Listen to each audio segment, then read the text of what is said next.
In Python, we find objects that have values that can change. They are called mutable objects.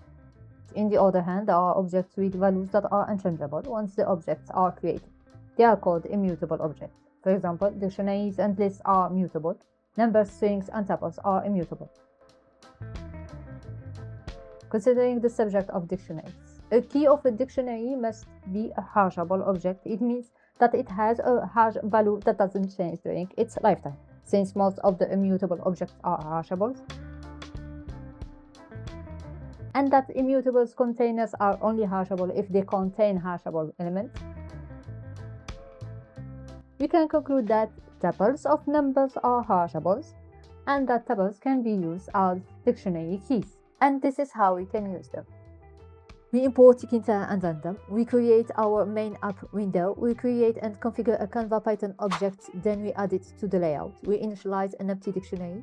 We use a loop to generate random XY coordinates. We used int value, but we could have worked with float ones. We draw points into the Canva using the generated coordinates. Since we can't draw exact points with Canva, we will create ovals that represent points. We add the created points to our dictionary as follows.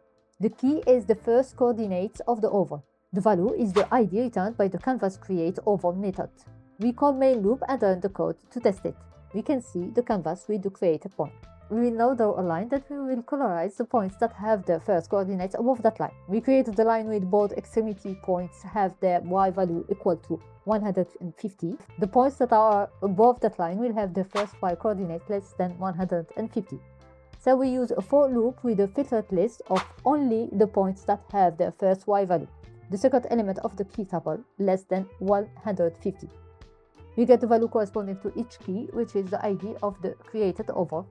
We use our main canvas widget to configure its fill color. We call main loop and we run our code. You can see that the points that have their first y coordinates below 150 are colorized correctly. Thank you for watching, and if you have any question or concern, let me know in the comments below. Bye!